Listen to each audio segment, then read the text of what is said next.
you. Oh my gosh, you too. Sorry, I'm like my phone's dying, and so I'm trying to figure out how I can Oh, you're good. plug it in and okay, Yeah. stay. So, Great. so I'll introduce for anyone who's watching who doesn't have a background on this.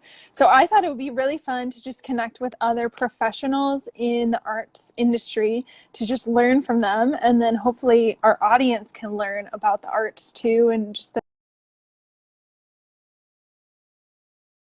many different areas. And Eve, you came to mind because you're one of the most talented people I know. Oh, stop. I'm blushing. And Eve and I went to college together. So I'm just gonna do a little Q&A with Eve. And you live in Colorado, right? I do. I moved out here about a little over 2 years ago. Wow. Yeah. But and I love Colorado. It's really beautiful. I'm really glad to be here. Hmm. Yeah. Cool. So first question for you, Eve. Can you tell hmm our viewers your career track?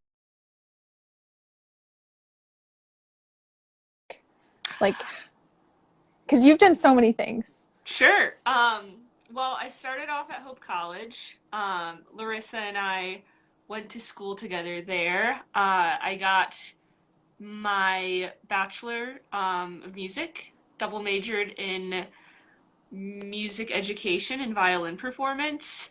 And I did both of those um, just because at that time I wasn't exactly sure what I wanted to do, and I wanted to have a few options. And I wanted to do the music ed degree, but I also really wanted the music history and performance opportunities, and just all the classes that came from being a um, performance major as well.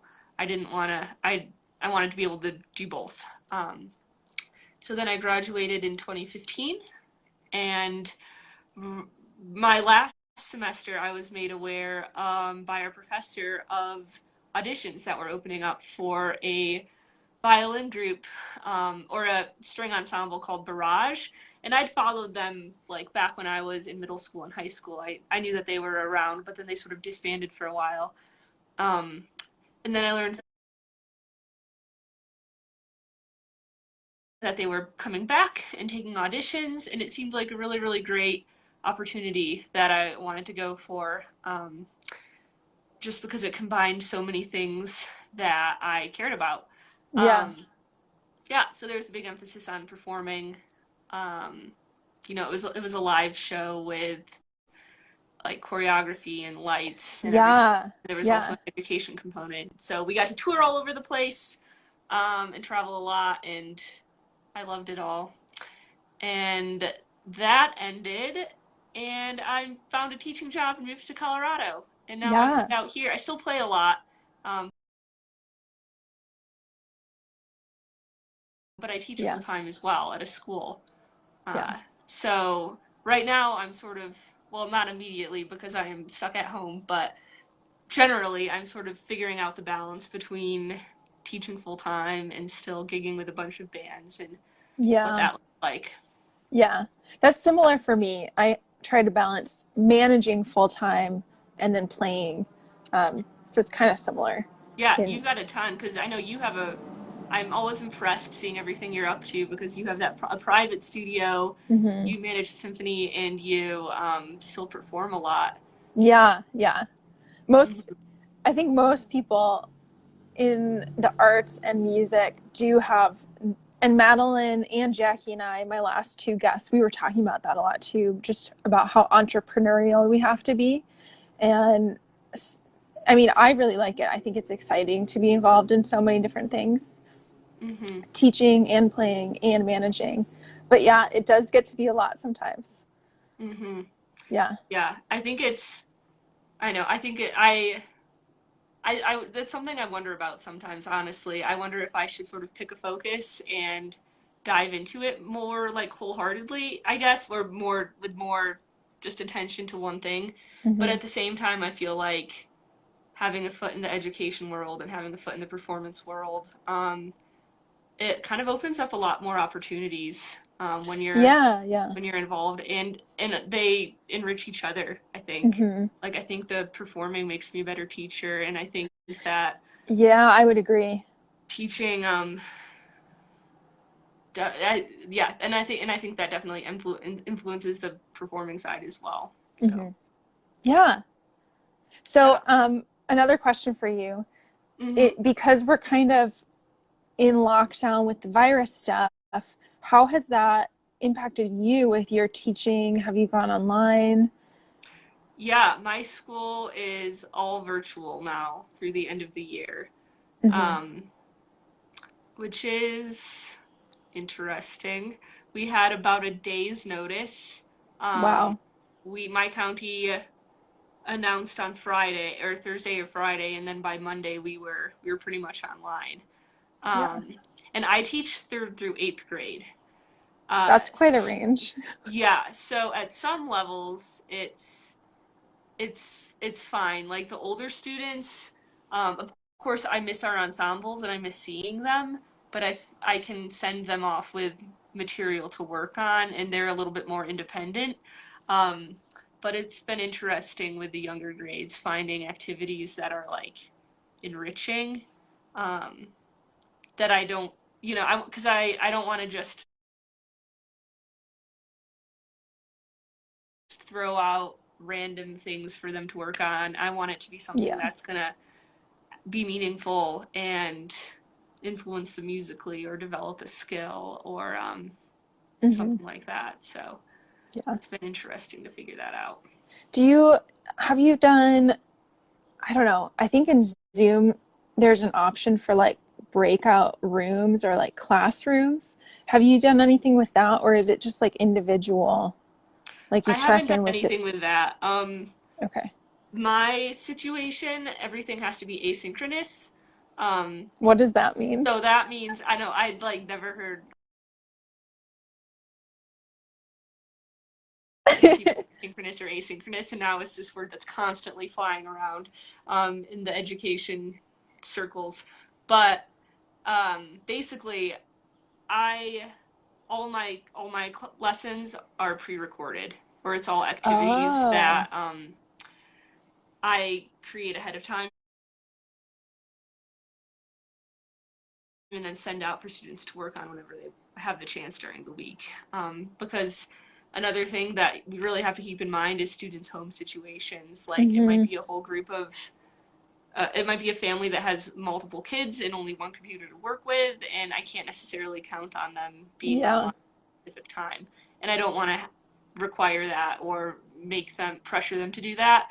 So I just record um, That makes sense. lessons ahead of time and send them out to the kids that way. But I also have Hmm. like Zoom office hours, which has been interesting. Okay. Every day I have a set time that they can join a Zoom meeting and I'll be there if they have questions or just want to stop in and say hi, which has been a really interesting and great way to get to know some of the kids. Like Hmm. I had some students drop in every day last week, and I taught a third grader how to tune their cello, which was massively out of tune. So um, Yeah. but they're figuring it out, and I'm learning that they're pretty resourceful, and Hmm. yeah. Yeah. Cool. Um, have you done any gigs online? Or I mean, for me, I was just doing a project with the Vintage Parlor Orchestra, Hmm. and we're kind of compiling at home recordings into like an ensemble virtually. Have you done anything like that? Kind of. I um am working on two projects right now with two different people, two different like artists in the Denver area, where I'm recording fiddle tracks for them, and it's something that I'm actually looking into a little bit more now because even with teaching, I've had to record myself so much the last few weeks, and I've just used my iPhone historically Yeah. because I haven't like Hmm. had to do all that much. I've never really had to do home recordings, and it's not something that I've like really explored. Um, And so yeah, I'm finding myself doing more of that, and I want to Mhm. sound better recorded. Yeah, I know what you mean. I did a live concert last week, and Mhm. I was streaming it on YouTube, Instagram, and Facebook, and I had three different devices. And anyway, the audio on my MacBook is just horrible. It sounded oh, it's so bad. So Yeah, I also have been thinking about I should probably invest in some sort of like add-on microphone that makes it sound more professional because it was just not the best quality. that's what I'm looking for too, because I don't know what it is, but sometimes it's like it's passable, and then sometimes it's almost like there's this wolf tone Yeah. going on where I'll like hit a note, and then when I'm playing it back, it's just Hmm. really ugly. So Yeah. I wanna upgrade that a little bit. Um, Yeah. so anyhow, if anyone has great ideas, send them my way. User friendly. I don't need a home studio. Like I'm not I looking to have I record. have looked into it before and I've there's something called a Zoom, and this was before this whole video Zoom platform existed. Mm-hmm. It's called a Zoom HD. It's video and audio, and it's just like this camera. I think it's around $400, so it's not like cheap, but Mm-hmm. it has HD video and a really good microphone setup. Um, so maybe that's something you could look into too. I think they Mm-hmm. have a few different options, Yeah. but I'm thinking about it. I need something that's better than what I currently use. So yeah, yeah, I'll check it out. yeah. Thank you. Um, my next question for you was, do you have a memory that really sticks out to you from things you've worked on?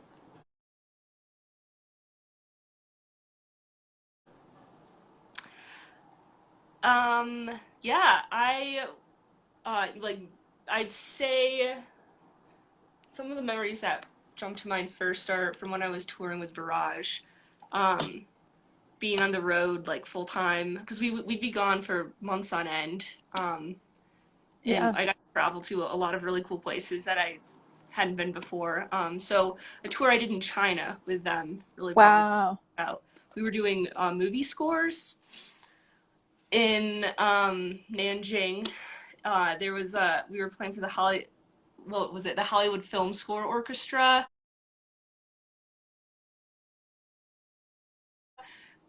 At a so yeah, just playing all because I'm kind of a nerd for film music and film scores. So we did Harry Potter and Star Wars and like all of those that you Yeah. know and love. So getting the chance to travel to China and spend a few days in Shanghai and then a few days in That's cool. Beijing and Nanjing, um, and play those film scores and Hmm. like just eat incredible food and experience a culture that was a lot different than anything I was used to was pretty incredible. Yeah. Yeah, but and I've had some really awesome experiences since being in Colorado as well, and playing with some groups out here.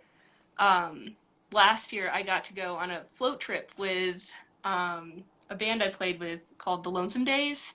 Uh, we uh, we yeah, we spent like I think 3 or 4 days on a river floating through a canyon,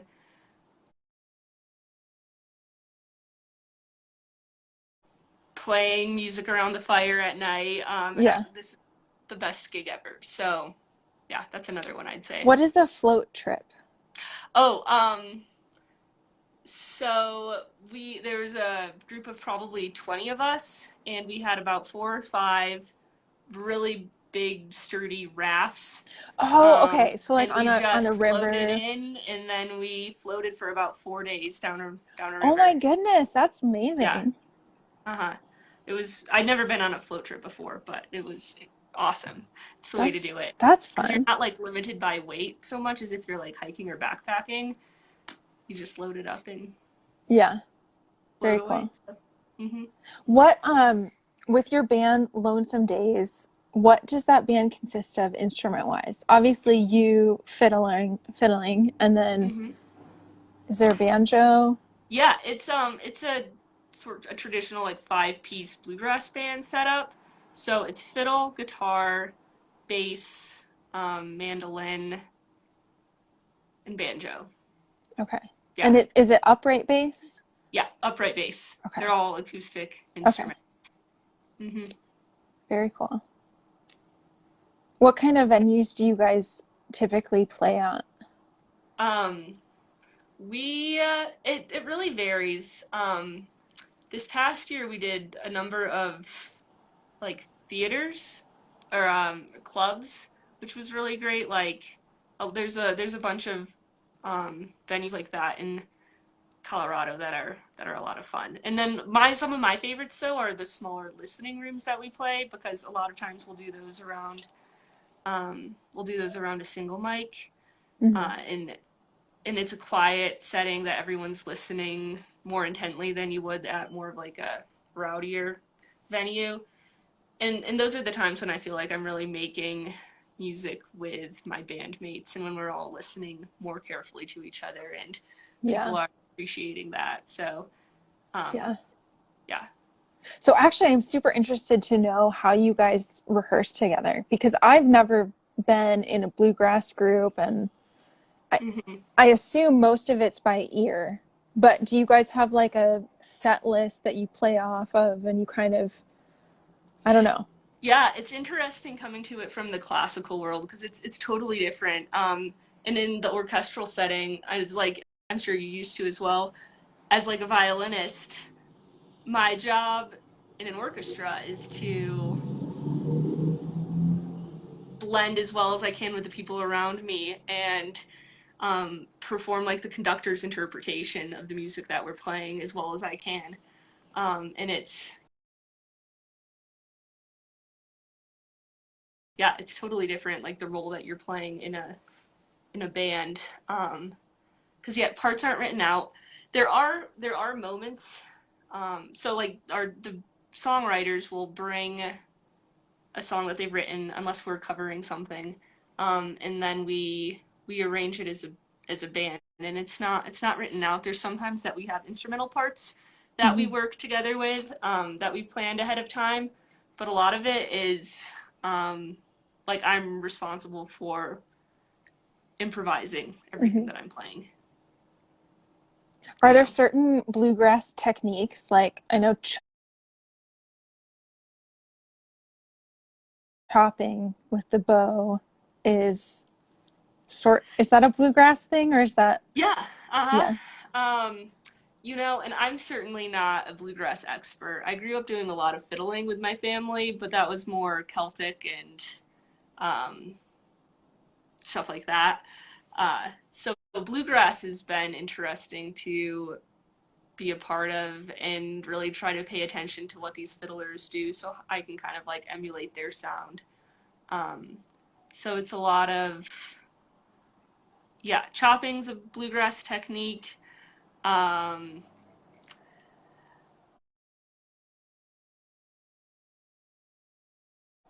it's a lot. There's a lot of double stops involved.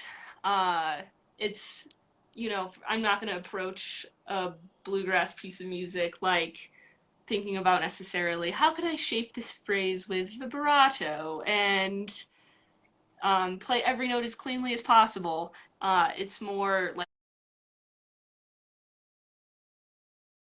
trying to put sometimes a lot of energy behind it, and I do think the Hmm. classical technique um, has been helpful, like shifting over to different styles. But um, yeah, it's more Like like in improvising. bluegrass, is there like a certain type of um what did that person's what is mud Mud flaps? flaps.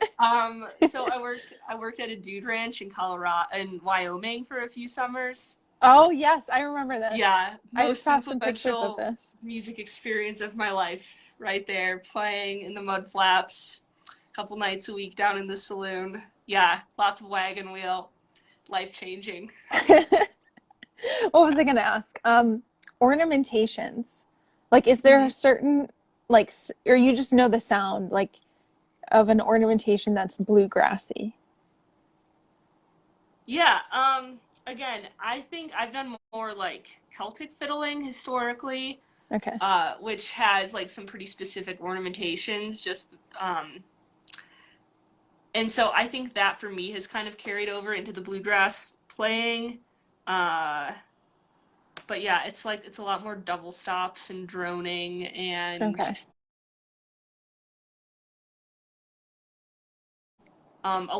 it's a lot in the right hand technique. Yeah. So in classical music, for instance, it feels a lot more delicate versus Hmm. bluegrass playing. It's a lot more about like that shuffle bowing and keeping your right arm really loose, and Yeah. it's like your right arm turns um metronomic, I Yeah. guess. That makes sense. Yeah. Yeah. Cool. Okay. Hmm. So This is really now, interesting. I've honestly never sat down and tried to like explain the difference between playing classical violin and fiddle. So this is good because I'm like, what yeah. is the what am I doing differently? I don't know.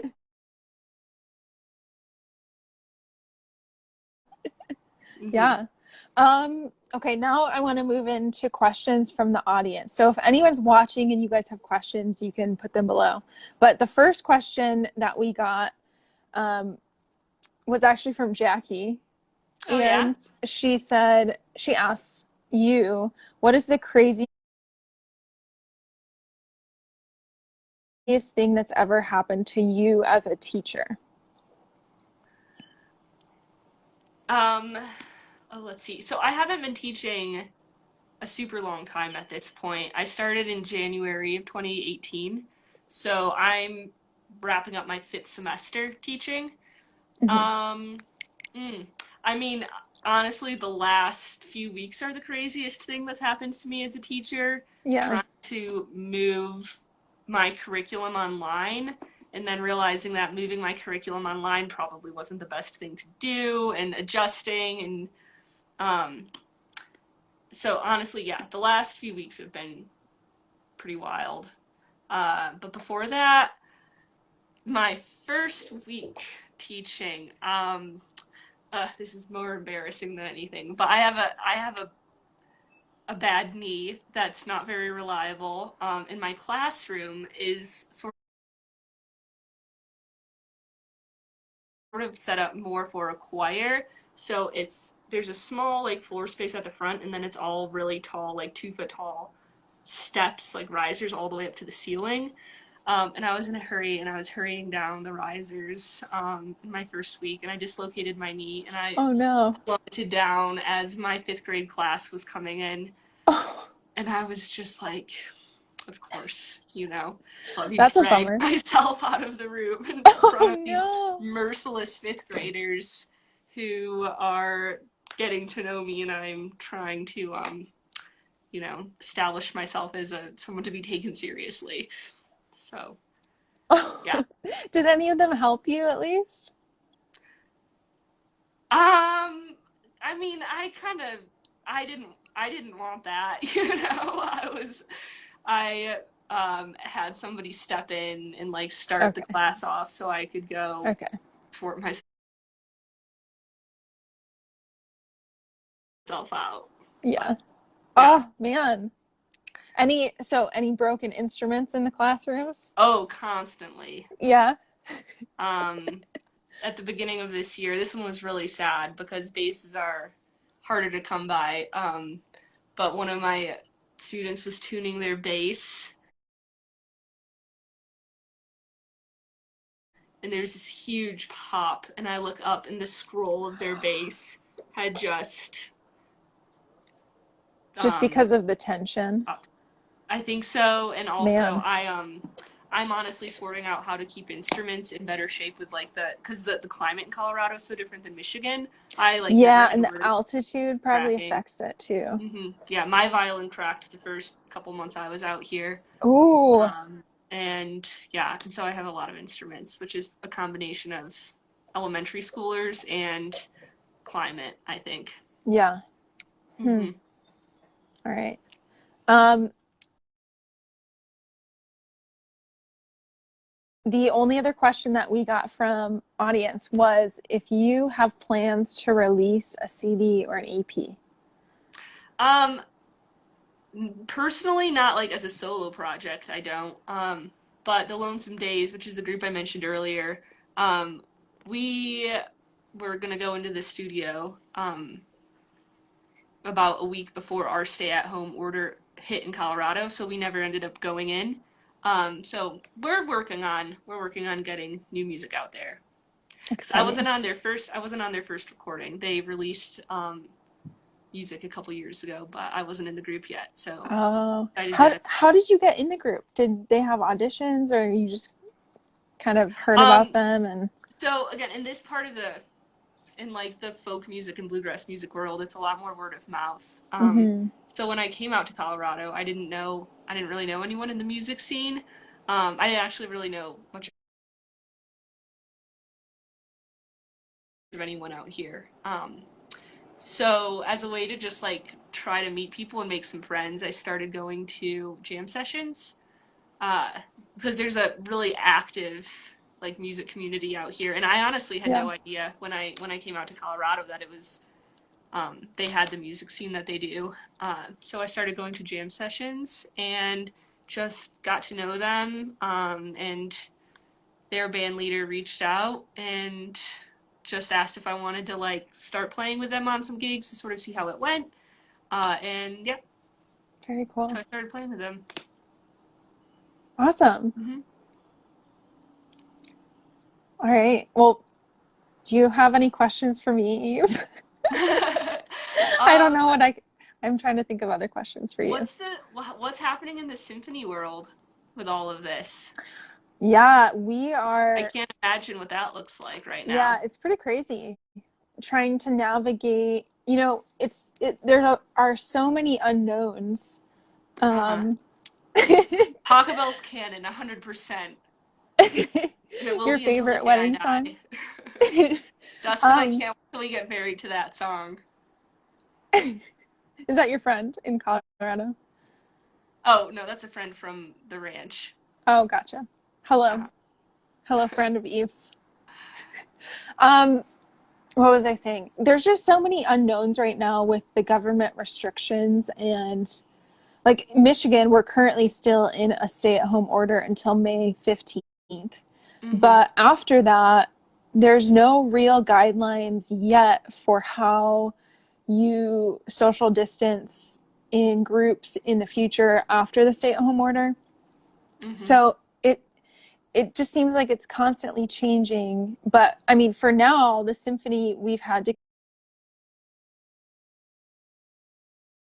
cancel um, our concerts up through that stay-at-home order, and the musicians are all at home. We've done a few virtual projects with the Grand Rapids Symphony, which has been Mm-hmm. really, really fun. All of the musicians participated in recording the Hallelujah chorus I saw before that.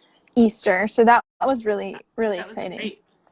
And um, if you check out the Facebook page, each musician is doing like solo stuff. So they're posting, and actually today's was really, really beautiful. It was our French horn player, Mary Beth Orr. She did this Mm-hmm. 4-part harmony with her French horn and her playing. And she did it, I think, on the app a cappella, where you can like play with yourself. Right. And it's just beautiful. But yeah, for the future, it'll be interesting to see how we have to cope if we still have to social distance on a stage. I don't think the symphony will look like it has traditionally, you know. Mm-hmm. So yeah, it's gonna be an interesting time. Mm-hmm. But Yeah. we are coping, and I mean, musicians are creative, so I think we'll figure things out. But Yeah. Well, and it's interesting because I feel like the symphony is something that has been changing a lot in the last few years in particular, just as like the audience shifts and people want something else and something new mhm. out of a concert experience. So it's been Yeah, yeah, I've been noticing, so many so many symphonies like shifting more to using online platforms. Mm-hmm. And some of that I think has been like something that they should be exploring more. So Yes. Yeah, I agree. So it's this is probably definitely like good in a certain impetus. way because it's like forcing